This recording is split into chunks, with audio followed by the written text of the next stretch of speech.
శ్రీ గురుభ్యో నమః 2025 జనవరి 1వ తేదీ బుధవారంతో ప్రారంభమై 10వ తేదీ శుక్రవారంతో అంతమయ్యేటువంటి జనవరి నెల తొలి 10 రోజులకు మిథున రాశిలో జన్మించిన జాతకులకి ఫలితాలు, సూచనలు, సలహాలు క్లుప్తంగా 2 పాయింట్లు తెలియజేయబోతున్నాం. ముందుగా అడ్వాన్స్డ్గా 2025వ సంవత్సర శుభాకాంక్షలు. కొత్త సంవత్సరం వస్తుంది అంటే కొత్త ఆశలు, కొంగొత్త నిర్ణయాలతో ముందుకు వెళ్ళేవారు ఉంటారు. ఈ ఆశలు చిగురించాలని, నిర్ణయాలన్నీ కూడా ఫ్రూట్ఫుల్ కావాలని కోరుకునేవారు ప్రతి రాశిలో ఉంటారు. వాస్తవానికి 2025 అనేక వ్యతిరేక గ్రహ సంచారాలతో నిండి ఉంది. ఎక్కడ కంగారు పడవద్దు. కొన్ని మంచి నిర్ణయాలతో ముందుకు వెళ్ళాలి. ఇంతకు మీ రాశికి అధిపతి ఎవరో తెలుసా?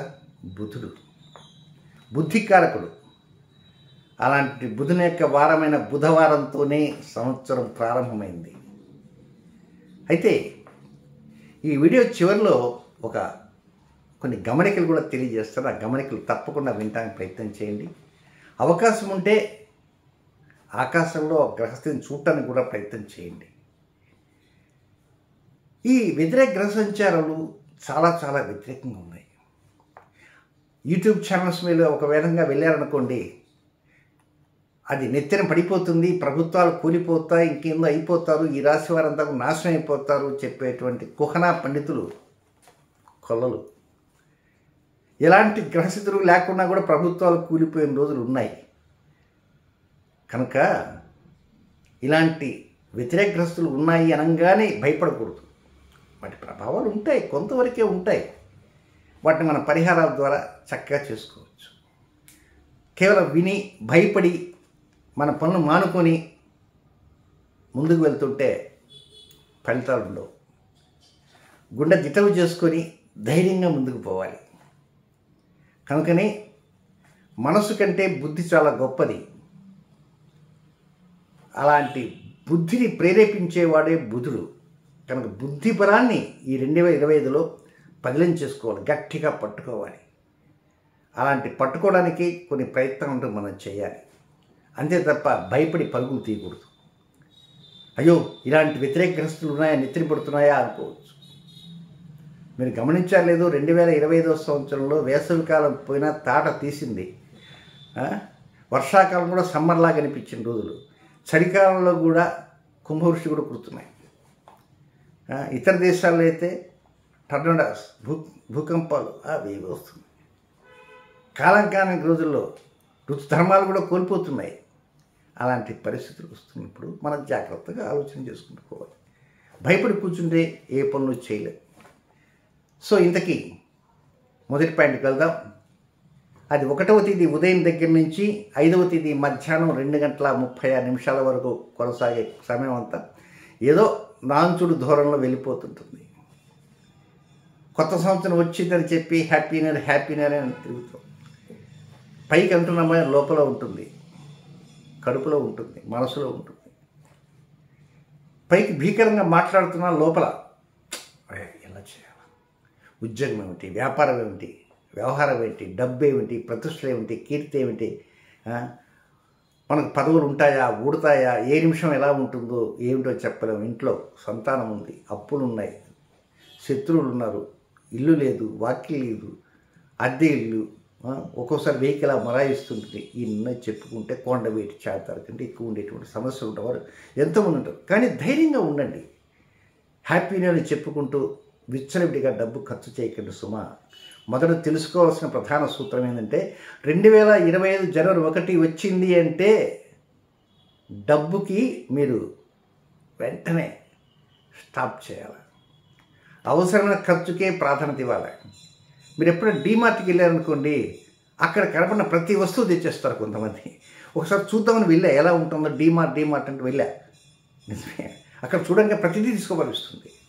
సరే ఈ వారం తెచ్చామనుకోండి, వచ్చేవారు ఇంకోటి కనబడుతుంది, ఆ పై వారం ఇంకోటి కనబడుతుంది. అందుకే ఈ రోజున ఇండియాలో నెంబర్ 1 స్థానంలో డీమార్ట్ ఉంది. సరే సోషల్ మీడియాలో దివాళెత్తారు అది ఇదేవో ఉంటాయి, ఆ మాట నమ్మకండి. కనుక చూసింది ప్రతిదీ కూడా కొనాలనేటువంటి తలంపు ఈ 2025లో వస్తుంది. చేతిలో డబ్బు ఉండాలి. అవన్నీ కాజేస్తే పరిస్థితులు ఉండవు. కనుక వ్యతిరేకగ్రస్తులు చుట్టుముడతాయి. అందుచేత కొంత పొదుపుకి శ్రీకారం చుట్టండి. సరే, నెక్స్ట్ అయితే ఇది తండ్రి వైపు నుంచి కొన్ని ఒత్తిడిలు వచ్చిన తట్టుకు నిలబడటానికి ప్రయత్నించండి. మొదటి పాయింట్లు 5వ తేదీ మధ్యాహ్నం దాకా.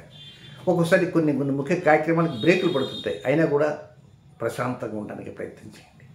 ఇక 2వ పాయింట్ 5వ తేదీ మధ్యాహ్నం 2:36 ప్రారంభమై 10వ తేదీ అర్ధరాత్రి వరకు ఉండేటువంటి సమయం అంతా ఆలోచన చేస్తే ఇది చక్కగా అనుకూలంగా కంటికి రెప్పలా చూసుకునేవారు ఉన్నారు మనని అనేటువంటిది. మనని ఎవరు చూస్తారు? భగవంతుడు చూస్తారు, అంతే. అంతే తప్ప ఎవరు చూసేవాళ్ళు లేరు. కడుపున పుట్టిన బిడ్డలు చుట్టలేదు, కట్టుకున్నటువంటి వారు చుట్టలే. అంతా డబ్బు మాయ. వయసు పెరిగిన తర్వాత సంతానం ఎక్కడో ఉంటారు, తల్లిదండ్రులు ఎక్కడో ఉంటారు, వారిని చూడటానికి మనుషులు ఉండరు. వీరి పాటి వీరి ఓల్డ్ ఏజ్ హోమ్లో దిక్కుముక్కు లేని విధంగా కూడా ఉండేవారు ఉన్నారు. డబ్బుండి కూడా దిక్కుముక్కు లేకుండా ఉన్నారు. మాకేమన్నది కోట్ల రూపాయలు ఆస్తుందండి, డబ్బు అనుభవించడానికి చాలా ఉన్నారండి, పిలిస్తే పలుకుతారండి. ఆకులు కోట్లు ఆస్తులు మనకంతా చాలామంది ఉన్నారు. ఎవరు? బంధుప్రియులు వారి ఉన్నారు. దాని టైం వస్తే ఈ దేహం కూడా వెళ్ళిపోతుంది. ఎవరు ఉండరు, పిలిస్తే పలికే నాథుడు ఉండడు. కనుక మనకు దిక్కు ఒకరే, దట్ ఈస్ గాడ్. కనుక ఆ భగవంతుడే మనకు జీవనాధారంగా ఉండేది. అలాంటి భగవంతుని ప్రార్థన చేయడానికి ప్రయత్నం చేయండి. అయ్యా ఓ భగవంతుడా చూడండి. కనుక ఈ మాట ఎందుకు చెబుతున్నారంటే ఈ వ్యతిరేక గ్రహ సంచర్చలు కొంచెం ఊపిరి పోసే విధంగా మనకు జనవరి నెల 3వ తేదీన ఒక అద్భుతమైన గ్రహ సంచర్చ కనపడబోతున్నది. ఇక 3వ పాయింట్లో లబ్ధి కనపడుతుంది, లైఫ్ అడ్మిషన్ బాగుంటుంది, లాభాపేక్ష కనబడుతుంది. కానీ దీన్ని ఏదో 3-4 రోజులు లబ్ధి బాగా ఉంటుంది అనుకుంటే కాదుగా, మనకంతా సంవత్సరం అంతా అనుకూలంగా ఉండాలి. అందుకే జనవరి నెల 3వ తేదీ సాయంత్రం సూర్యుడు అస్తమించిన తర్వాత అట్లా ఆకాశంలో చూశారనుకోండి, ఎక్కడ ఏ దిక్కు అనుమానం వస్తుంది. పడమర దిక్కులో నైరుతి భాగం, నైరుతి అంటే ఎక్కడ? సౌత్ అండ్ వెస్ట్, ఆ కార్నర్ నైరుతి. దక్షిణం పడమర కార్నర్లో సూర్యుడు అస్తమించి చూస్తే దేదీప్యమానంగా వెలిగేటువంటి శుభగ్రహ శుక్రుడు, ఐశ్వర్యం ఇచ్చేవాడు. అలాంటి శుక్రుడు పక్కన చంద్రుడు నెలవంక ఉంటాడు. వాస్తవంగా ఆ శుక్రుడికి చంద్రుడికి పడదు, ఇద్దరు శత్రువులే, పరస్పర శత్రువులు. కనుక అలాంటి శత్రుఘ్నం అక్కడ చేరింది. కానీ అలాంటి శత్రుఘ్నం యొక్క దర్శనం మనం చేసుకోవాలి. ఆయన ఎక్కడ జరిగితే శతభిష నక్షత్రం, రాహు నక్షత్రం వచ్చారు. వాళ్ళు జనవరి 3వ తేదీ కాదు, ఫిబ్రవరి 1వ తేదీ కూడా కనపడతారు. జనవరి 3 కనపడతారు, దగ్గరగా ఉంటారు. జనవరి 4 కొంచెం దూరంగా ఉంటారు, మళ్ళీ ఫిబ్రవరి 1కి దగ్గర అవుతారు. కనుక ఆ ఇద్దరిని చూసి దర్శనం చేసుకోండి. అక్కడ నివేదనలు ఇవ్వాలా, స్నానాలు చేయాలి, ఇవన్నీ అడగండి. చక్కగా ప్రశాంత వదనంతో ఉండండి. సూర్యుడు అస్తమించగానే హాయిగా కొంచెం పాద ప్రక్షాళన కాళ్ళు కొరుక్కోండి. అక్కడికి ఆ 2 గ్రహాలను చూడండి, దక్షిణం నమస్కారం చేసుకోండి. మీ బాధ చెప్పుకోండి. అందులో వాస్తవంగా అయితే ఆ చంద్రుడు ఒక దేవత ఉంది. నిత్యక్లిన్నే, భేరుండే, వహ్నివాసిని, మహావజ్రేశ్వరి, ఇట్లా దేవతలు ఉన్నారు. అవన్నీ చెప్తూ కూర్చుని హారతలు పట్టుకుంటారు. ఈ మధ్యకాలంలో ఏమైందంటే సోషల్ మీడియాలో ఎవరికి తోచిన వారు చెప్పేస్తారు. ఒక తల్లి అయితే సంఘర్షణ చెందుతుంది, రేపైతే ఈరోజు చేసుకొని చెప్తున్నారు. అట్లయిపోయింది. కానీ పంచాంగ గణితం మీద అవగాహన లేనటువంటి వారు కేవలం వ్యూస్ కోసం చెప్తారు. మరొక తల్లి అయితే అక్కడ గ్రహణమే లేదు, మధ్యాహ్నం గ్రహణం కనబడుతుంది చెప్తుంది ఇంకో తల్లి. అలా అయిపోయింది. కనుక హాయిగా 3వ తేదీ రాత్రి చూడండి, సూర్యుడు అస్తమించిన నుంచి ఒక పావు గంట అటు ఇటుగా. నేను టైం ఎందుకు చెప్పానంటే నా వీడియో చూసేవాళ్ళు దేశమంతా ఎక్కడ అన్ని చోట్ల ఉన్నారు, ఏ ఊరికని చెప్పేది. అందుకే 8:30, 8:40, 8:50, 9 గంటల వరకు ఇద్దరు 9 తర్వాత ఇద్దరు పెట్టాబడి సొత్తు వెళ్ళిపోతారు. తిరిగి మళ్ళీ ఫిబ్రవరి 21వ తేదీ చూడవచ్చు. తప్పకుండా చూసి నమస్కారం చేసుకోవడానికి ప్రయత్నం చేయండి. ఇంతకు 3వ పాయింట్ విషయం ముగింపు పలకల. ఈ 3వ పాయింట్లో అనుకూలతలు అన్నీ ఉన్నప్పటికీ 10వ తేదీ మాత్రం కొద్దిగా అనవసరం ఖర్చు కొద్దిగా ఎక్కువ పెట్టే అవకాశాలు ఉంటాయి. షేర్ మార్కెట్ జోలికి వెళ్ళకండి సుమా. ఎప్పుడు 10వ తేదీ 10వ తేదీ అనవసరంగా బెట్టింగుల జోలికి కూడా వెళ్ళకండి. కొంచెం దూరంగా ఉండటానికే ప్రయత్నం చేయండి. ఏ తర్వాత చెప్పొచ్చేది ఏంటంటే ఏరియల్ వ్యూ ఆఫ్ 2025 వీడియోలో రాబోతున్న సంవత్సరం అంతా ఫలితాలు ఇస్తాను. చక్కగా ఆ ఫలితాలు చూడటానికి ప్రయత్నం చేయండి. భక్తి టీవీలో కూడా చెప్తాను జనవరి 1కి. అయితే అంత లోతుగా విశ్లేషించి చెప్పడం అనేది అక్కడ కుదరదు. కేవలం ఒక్కొక్క రాశికి 3 నిమిషాలు చెప్పడానికి గ్రేట్. మరి ఒక్కొక్క రాశికి అరగంట చెబితే కానీ మనకు బాగా తీయగా ఆనందంగా ఉండదు. కనుక ఆ వీడియో కూడా జనవరి 1 లోపలే వచ్చేస్తాయి. ఏ రోజు ఇస్తాను చెప్పలేకపోతే ఏం చేద్దానంటే టైం లేకనే. అందుకే డిసెంబర్ 21 నుంచి డిసెంబర్ 30 తర్వాత వీడియోలు కూడా చేయలేకపోయినా. పైగా నాకు స్పాండిలైటిస్ వచ్చింది. స్పాండిలైటిస్ అంటే గత 30 సంవత్సరాలు రాసి వంగి రాసి ఇక్కడంతా అరిగిపోయిందని డాక్టర్ గారు చెప్పారు. ఏదో మెడకి పట్టి వేసుకోవాలి, అది వేసుకుంటున్నాను. అది భగవంతుడు త్వరగా ఈ పట్టి వేసుకున్నా కనుక తగ్గిపోతే ఇంకొంచెం అనుకూలంగా ఉంటుంది. వీడియో చేస్తున్నప్పటికీ ఈ పెయిన్ లైట్గా ఉంటుంటుంది. ఇక నెక్స్ట్ ఈ మిథున రాశిలో జన్మించినటువంటి జాతకులు ఉంటారు. వాడు మృగశిర నక్షత్రం 3, 4 పాదాల్లో జన్మించిన జాతకులు 8వ తేదీ బుధవారం సాయంత్రం 4:29 దగ్గర నుంచి 9వ తేదీ గురువారం మధ్యాహ్నం 3:07 వరకు వారికి అనుకూలమైన సమయం కాదు. అది రొటీన్ కార్యక్రమం చేసుకోండి. క్రొత్త కార్యక్రమాలకు శ్రీకారం చుట్టడానికి మాత్రం ప్రయత్నం చేయకండి. ఇక 2వ నక్షత్రం ఆరుద్ర నక్షత్రం.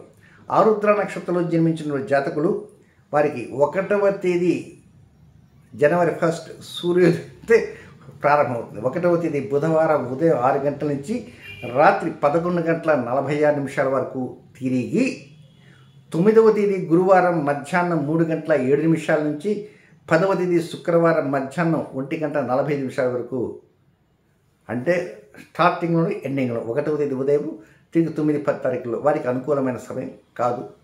రొటీన్ కార్యక్రమంతో చేసుకోండి. క్రొత్త కార్యక్రమంతో మొగ్గు చూపకండి. ఇక నెక్స్ట్ తర్వాత నక్షత్రం పునర్వసు నక్షత్రం 1, 2, 3 పాదాల్లో జన్మించిన మిథున రాశి జాతకులకి వారికి 1వ తేదీ బుధవారం రాత్రి 11:46 ప్రారంభమై 2వ తేదీ గురువారం రాత్రి 11:10 వరకు వారికి అనుకూలమైన సమయం కాదు.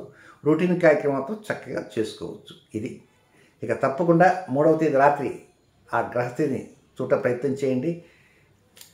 మేఘావృతం లేకుండా ఉంటే చక్కగా ఉంటుంది. ఇక 2వ గమనిక ఏమిటంటే జనవరి 5వ తేదీ శనివారం అది ఆ రోజు కనుక వ్యాపార స్థానం కూడా ఉంది కనుక అది కూడా చేయండి. మరొక గమనిక ఏమిటంటే పితృదోషాలకు సంబంధించి 97 రోజుల కార్యక్రమం అంటూ చేస్తున్నాం కదా. అందులో ఇప్పుడు 71 రోజులు పూర్తయినా ఇంక 26 రోజులు ఉన్నాయి. 26 రోజులు నేను కొన్ని ఆపాను. ఎందుకు ఆపాను అనేది కొంత దానికి రీజన్స్ ఉన్నాయి. నాకంటే చాలా వయసులో పెద్దవారు 70, 75, 80, 85 సంవత్సరాల వృద్ధులు కూడా కొంతమంది సలహాలు కూడా ఇచ్చారు. అయ్యా సిద్ధాంతి గారు, మీరు పితృదోషం సంబంధించిన కార్యక్రమం 90 రోజులు చేస్తున్నారు. అందులో మేము కూడా భాగస్వాములుగా ఉన్నాము. కార్యక్రమాన్ని చూస్తున్నాము, వీడియోలు చూస్తున్నాము. ఇంచేతంటే చివరిలో ఉన్నటువంటి 26 రోజులు చాలా క్రూషియల్గా ఉంటాయి. చాలా జాగ్రత్తగా చేయాల్సింది. అయితే ఇది ఆలస్యం అవుతున్నది అంటే ఆలస్యం కావటం అంతా మన మంచికేని ఇప్పుడు చెప్తున్నా. ఎందుకు అవుతున్నదంటే రాబోయే 2025 అంటే ఇది వస్తు ఉగాది ముందు రోజు అంటే మార్చి 29వ తేదీ ఆ రోజున శని కుంభరాశిలోకి ప్రయాణం చేస్తున్నాడు. అదే రోజున ఒక షడ్గ్రహ కూటమి ఏర్పడుతుంది. ఆ కూటమిలో రాహు ఉంటాడు, శని చేరతాడు. ఆ రోజే సూర్యగ్రహణం కూడా ఉంది. ఎప్పుడంటే పాల్గొన అమావాస్య మార్చి 29. ఆ రోజు నుంచి ఒక 50 రోజుల పాటు శని రాహులు కలుస్తారు. దాన్ని శ్రాపిత దోషం అంటారు. శని రాహుల కలయిక అంటే వెరీ క్రూషియల్ పీరియడ్. ఒకవైపు ఈ గ్రహ కూటమి, మరోవైపు గ్రహణము, మరోవైపు శని రాశి ప్రవేశము, ఇంకోవైపు శని రాహుల కలయిక. ఇవి కాకుండా అనేక దోషాలంటూ ఆ 50 రోజులు జరుగుతున్నాయి. అందుచేత దానికి ప్రత్యేకంగా పరిహారాలు చేయాలంటే ఈ లోపలే 97 రోజులు అయిపోతాయి. మళ్ళా తిరిగి అప్పుడు చేసుకోవాలంటే ఒక్కొక్కరికి వేలాది రూపాయలు ఖర్చు అవుతాయి. అందుకోసంగా ఎవరికి వేలాది రూపాయలు ఖర్చు కాకుండా ఉండటం కోసంగా ఆలస్యం ఎట్లా అయింది కనుక ఈ మిగిలినటువంటి 26 రోజుల కార్యక్రమం కనుక ఆ 26వ రోజు కార్యక్రమాన్ని ఆ శ్రాపిత దోషం జరిగేటువంటి 50 రోజులకు నెట్టేసామనుకోండి, అంతే. కరెక్ట్గా ఏంటంటే అటు స్వామి కార్యము స్వకార్యము రెండు పూర్తయిపోతాయి. కనుక ఒకవైపు పితృదోషాల కార్యక్రమం పూర్తయిపోతుంది, మరోవైపు ఏంటంటే దానికి సంబంధించిన కార్యక్రమం కూడా యాడింగ్ జరుగుతుంది వితౌట్ పేయింగ్ సింగిల్ పై. కనుక ఈ కార్యక్రమానికి రూపకల్పన చేస్తున్నాను, దానికి తగ్గట్టుగా డేట్ ఫిక్స్ చేసుకుంటాను. కనుక చివరి కార్యక్రమం ఎక్కడ జరుగుతుందో కూడా తెలియజేస్తాను. చక్కగా మీరంతా కూడా ఆహ్వానం రావచ్చు. మధ్యాహ్నం భోజన కార్యక్రమాన్ని చక్కగా ఉంటాయి, ఇది ఉంటుంది. కనుక అందువలనే ఈ కార్యక్రమాన్ని నేను వాయిదా వేసుకుంటూ వస్తున్నాను. కనుక ఏదైనా చెప్పాలంటే వీడియో చేయడానికి కూడా సమయం లేని పరిస్థితి ఏర్పడుతుంది. కనుక గమనించగలరని తెలియజేస్తున్నాను. శుభం.